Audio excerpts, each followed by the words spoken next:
Okay, तो जो हम लोगों ने लास्ट टाइम पढ़ा था वो था इफ एल्स, और आज हम लोग पढ़ेंगे स्विच केस।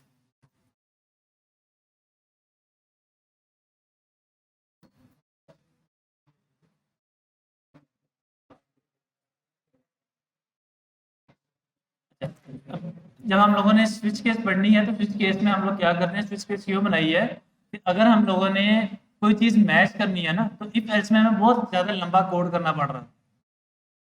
स्विच केस ने उसी चीज को आसान कर दिया है कि मैं इस चीज को आगे मैच करूं। अब आगे हम इसको समझते हैं कि कैसे। ये बेसिक सिंटैक्स है स्विच केस का। सबसे पहले हम लोग कोई एक केस डिफाइन करेंगे, या बिल्कुल ही सिंपल अगर हम लोग लें, तो अगर हम लोगों को किसी कोड के ऊपर कंडीशन लगानी है तो सबसे पहले तो हम लोगों ने सीखा कि हमें वो कोड किसी ना किसी कर्ली ब्रेसिस में या किसी ना किसी ब्लॉक में उसको बंद करना पड़ेगा। तो सबसे पहले हम लोगों ने कर्ली ब्रेसिस लगाई कि इसके अंदर कोई ना कोई कोड आएगा जो किसी स्पेसिफिक कंडीशन पे, किसी स्पेसिफिक कॉल पे, या किसी स्पेसिफिक काम होने पे, इवेंट पर चले। अच्छा, उससे पहले हम लोग लगाएंगे राउंड ब्रैकेट्स जिसमें हम लोग अपनी कंडीशन लिखेंगे, और उसके बिल्कुल स्टार्ट में हम लोग लगाएंगे स्विच का कीवर्ड।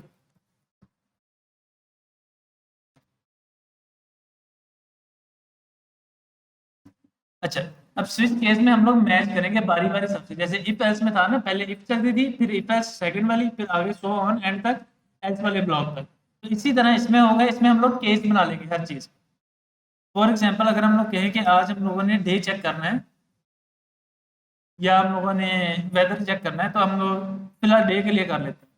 डे हम लोग डिसाइड कर लेते हैं कि अगर डे वन, मतलब day is equal to one लिखा है, तो मतलब Monday, two Tuesday, three Wednesday, up to so on seven तक संडे। तो मैं एक वेरिएबल बना रहा हूँ वेर डे नंबर, इसके डेटा टाइप नंबर है, और मैं इसको नंबर देता हूँ टू। तो अब मुझे मैच क्या करना है, सबसे पहले मैच क्या करना है, किस वेरिएबल को मैच करना है, तो उसका नाम यहाँ पे लिखूंगा। तो यहाँ पर जो वैल्यू लिख दी है ना, उसको मैच करना है आगे जितनी भी मैं कंडीशंस लगाऊं।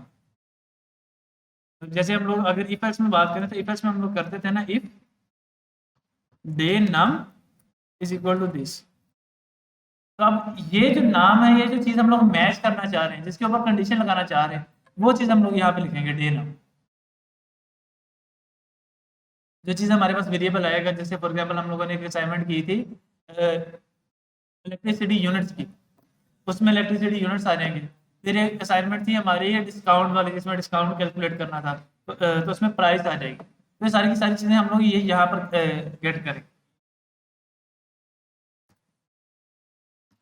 अच्छा, उसके बाद हम लोग एक केस बनाएंगे। केस का मतलब है कि एक हम लोगों ने एक पर्टिकुलर चीज बना ली, या एक पर्टिकुलर पोर्शन बना लिया जो उसके साथ मैच करेगा, तो वो चलेगा। फॉर एग्जाम्पल मैंने एक केस बनाया, केस अब वन, और आगे कॉल। अच्छा, इस सिंटेक्स का मतलब क्या है कि ये मैंने केस बना लिया कि इस केस के साथ वो मैच करेगा, और ये वैल्यू के साथ वो मैच करेगा। यानी हम लोग पहले कंडीशन लगाते थे day num triple equal to one. अब इस कंडीशन की जगह हम लोगों ने क्या किया कि इसको मैच करना है, और इस वैल्यू के साथ मैच करना है। ये दरमियान वाला जो इक्वल वाला सीन था वो खत्म कर दिया।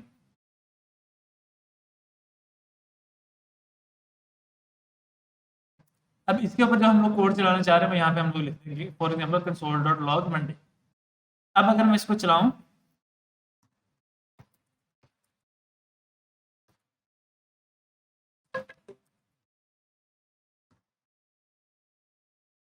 तो क्या आएगा तो रिस्पॉन्स।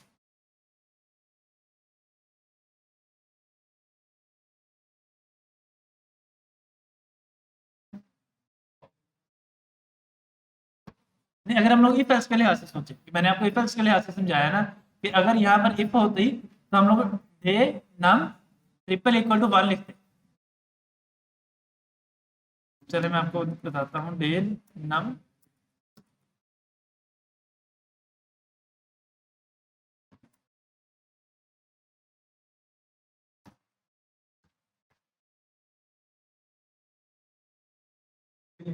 कुछ भी नहीं आया, ये और ऊपर वाला कोड सेम ही है।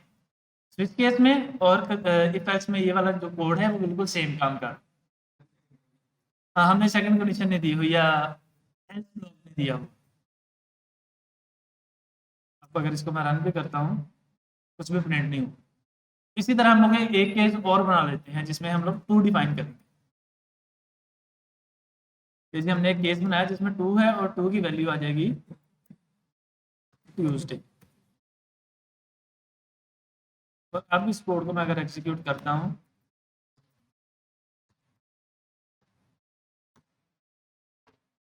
ट्यूसडे प्रिंट हो गया।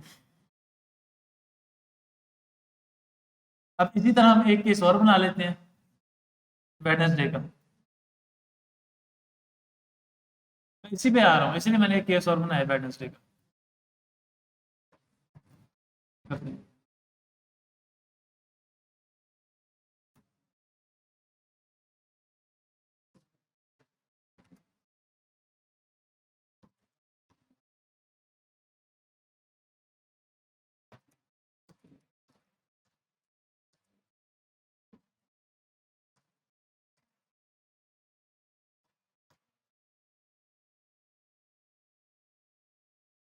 ट्यूसडे भी आ गया, वेडनेसडे भी आ गया। अब ये क्यों हुआ? ये स्टोरी हम लोगों को थोड़ी सी समझ नहीं आ कि ये क्यों है। ब्रेक नहीं लगाया हमने कहीं। इस केस में ये प्रॉब्लम है कि हम लोग चाहे नया केस बना दें तो वो अगला कोड चला देगा। मतलब अब स्विच केस वर्किंग कैसे करते हैं वो समझाता हूँ। सबसे पहले आया स्विच, उसको वो वैल्यू मिल गई जिसको उसने मैच करना है बाकी सारी वैल्यूज के साथ, बाकी सारे नंबर्स के साथ। अब उसने एक डे नम वाली वैल्यू ली, डे नम में वैल्यू थी टू स्टोर। उसने उस टू को सारों के साथ मैच करना शुरू कर दिया। अब उसने इसके साथ मैच किया, कंडीशन फॉल्स हो गई क्योंकि two is not equal to two is equal to one. इसका रिस्पॉन्स आएगा फॉल्स, टू वन के इक्वल नहीं होता। तो क्या टू टू के बराबर है, कंडीशन आ गई ट्रू। जैसे कंडीशन आई ट्रू, उसने ये वाला कोड चला दिया। जब एक दफा कंडीशन ट्रू हो गई वो आगे के सारे कोड चला देगा, तो फिर दोबारा कंडीशन चेक नहीं करेगा। अब अगर हम लोग चाहते हैं कि अगला कोड ना चले तो फिर हमें एक कीवर्ड यूज करना पड़ेगा, ब्रेक का। हर केस के बाद, हर केस के एंड,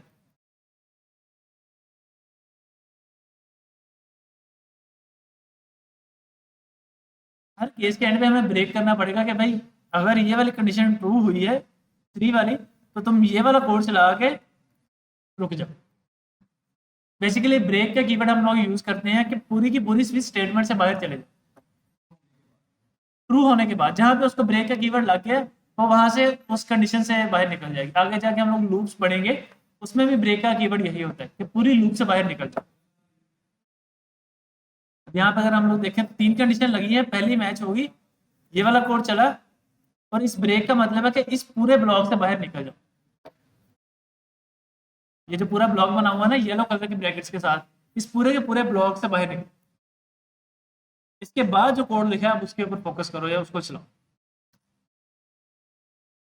अच्छा, अगर इसमें हम लोगों को एक ब्लॉक लगाना है एल्स वाला, अगर कोई भी कंडीशन ट्रू नहीं हुई तो वो चले, तो उसके लिए हम लोग लगाते हैं डिफॉल्ट।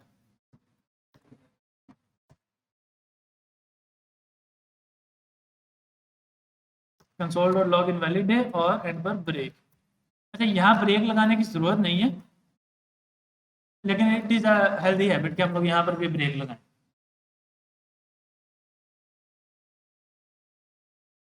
तो एंड पे देखोगे ना, मतलब अगर यहाँ पे देखें स्विच केस के बाद तो हमें ब्रेक लगाने की जरूरत है ताकि अगला केस ना चल जाए। डिफॉल्ट के बाद कोई अगला केस नहीं है, तो इसलिए फिर भी हम लोग एक ब्रेक लगा देते हैं ताकि एक हेल्दी हैबिट बन जाए।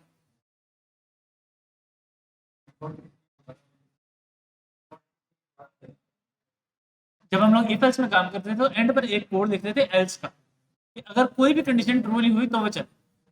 स्विच केस में वो एल्स वाला काम डिफॉल्ट ब्लॉक कर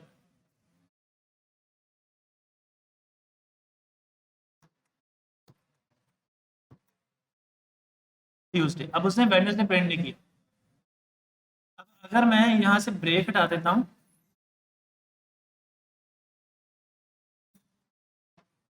तो अब कौन सा कोड चलेगा, कितना कोड चलेगा?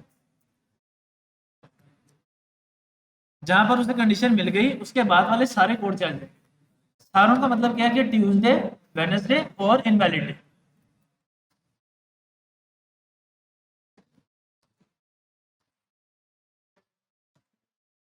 ट्यूसडे, वेडनेसडे और इनवैलिड डे।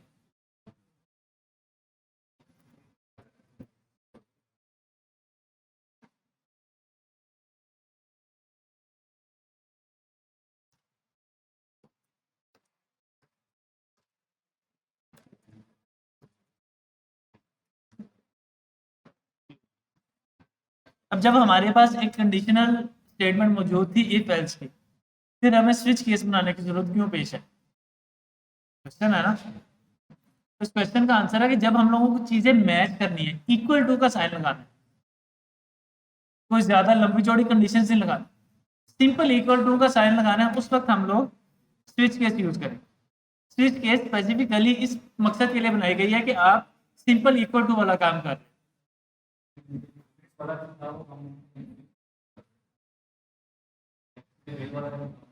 नहीं, वो थी उसमें कि अगर 400 से 500 के दरमियान हो, तो अगर आपने वो करना है, फिर आपको पूरा लिखना पड़ेगा 401, 402, 403, 404। 95% केसेस में हम लोग इफ एल्स यूज कर रहे होते हैं। स्विच केस बहुत साधारण नजर यूज होती है। तो मैंने अपने करियर में मेरा ख्याल है कि 2 जगह स्विच केस यूज की है। शुरू में हम लोग यूज करते थे रिडक्स, आगे जाके अपने नेक्स्ट क्वार्टर में हम लोग पढ़ेंगे उसी का एक लाइब्रेरी आई है, मॉडर्न हो गई है Majid, redux tool kit, redux tool kit के नाम से। अब हम लोग, मैंने उस वक्त पढ़ी थी, रिडक्स आती थी, उसमें हम लोगों को सारे काम मैनुअली करना पड़ता था। टूल किट में बहुत सारा काम ऑटोमेटिक कर दिया उन्होंने, तो वहां पे हम लोग स्विच केस लगाते थे। उसमें हमें एक्शंस मैच करने होते थे कि कौन सा एक्शन चला है और उसके बेस पे हमें कौन सा रिड्यूसर चलाना।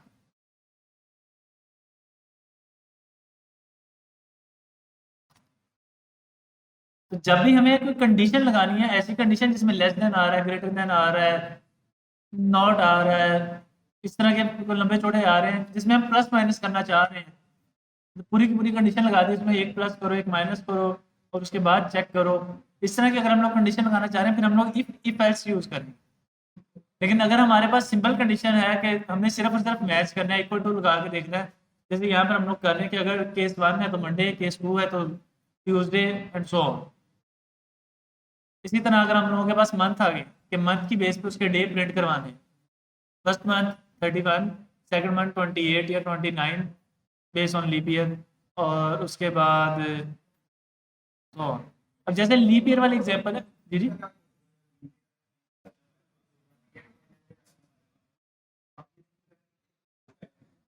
लीप ईयर में हम लोग इफ लगाएंगे।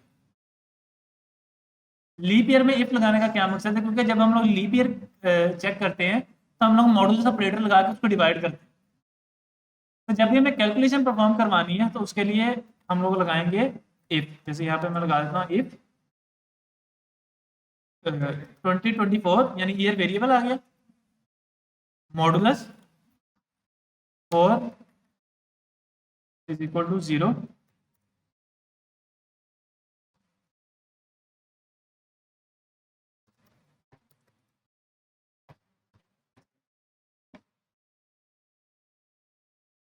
कि अगर वो डिवाइड करें 4 पर और वो 4 पर पूरा पूरा डिवाइड हो जाए, क्योंकि हर 4 साल बाद लीप ईयर आता है ना। 2020 था, फिर 2024 लीप ईयर हुआ है, अब आगे 2028 आएगा, तो हर 4 साल बाद लीप ईयर आ रहा है। तो 4 पे डिवाइड करेंगे, अगर उसका रिमाइंडर 0 बचता है, यानी पूरा पूरा 4 पर डिवाइड हो गया, तो इसका मतलब है वो लीप ईयर है, अदरवाइज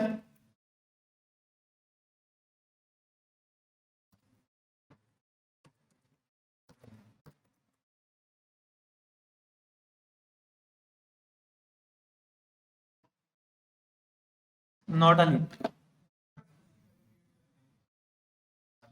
स्विच की वैल्यू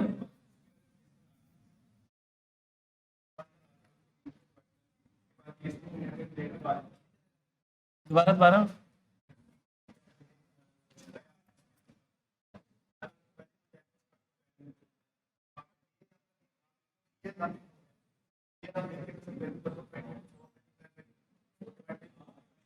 यहाँ पे नहीं, वो चल जाएगा, मैं आपको बता रहा हूँ कि परफॉर्मेंस बेस पे कौन सा ज्यादा बेस्ट है।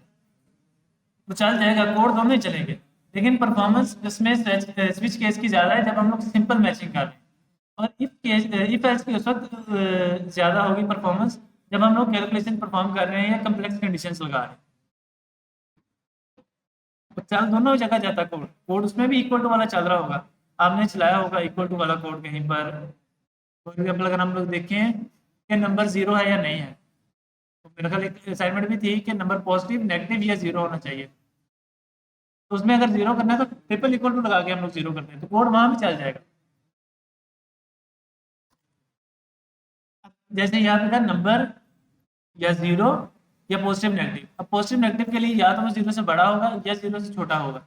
अब एक केस था जहाँ पर वो इक्वल टू आ रहा था, जब भी ऐसा केस आएगा तब हम लोग इफ एल्स से लगाएंगे, मतलब एक भी कंडीशन आ गई जो इक्वल टू से अलावा है तो हम लोग इफ एल्स पे मूव करते हैं।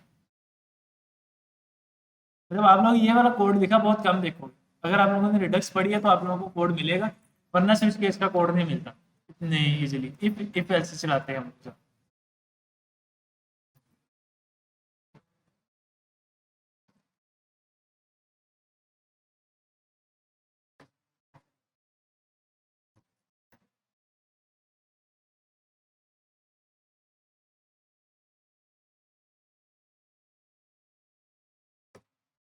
स्विच केस में कोई प्रॉब्लम, मतलब चीज समझ नहीं आई, एक छोटी सी असाइनमेंट कर लेते हैं ना, कि जैसे अभी हमने डिस्कस किया कि अगर हम लोग साल के महीनों के दिन प्रिंट करवाना चाह रहे हैं, यानी कि साल के 12 महीने, मंथ नंबर 1 हो सकता है, मंथ नंबर 2 हो सकता है, मंथ नंबर 3 हो सकता है, और उसी बेस पे हम लोग प्रिंट करवाना चाह रहे हैं कि जी इस मंथ का नाम ये है और इसमें इतने दिन हैं। अभी करें। अच्छा, मुझे ना एक मैसेज आया था छुट्टियों में कि पता नहीं किसका था, मुझे नाम नहीं याद ना, सर हमें ना प्रॉब्लम आ रही है, असाइनमेंट का टाइम थोड़ा सा बढ़ा दें। वो मैंने उसको खैर पता नहीं रिप्लाई किया या नहीं किया, वो असाइनमेंट का टाइम हम लोग इसलिए नहीं बढ़ाते क्योंकि जब भी आप लोग कोड कर रहे हो तो आपको एरर आएगा ही आएगा, प्रॉब्लम्स आएंगे ही आएंगे। तो हम लोग भी जब काम कर रहे होते हैं, कोई रियल टाइम प्रोजेक्ट पे काम कर रहे होते हैं, तो असाइनमेंट सॉरी प्रोजेक्ट में कहीं ना कहीं प्रॉब्लम आता ही आता है, इंसान फंसता ही फंसता है कहीं ना कहीं।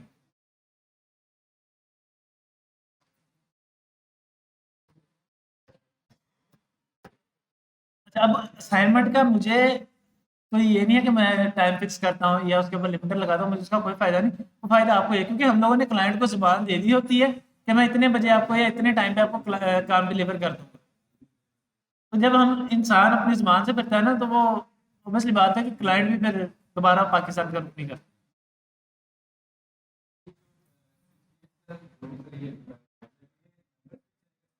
स्ट्रिंग पे भी चल जाएगा,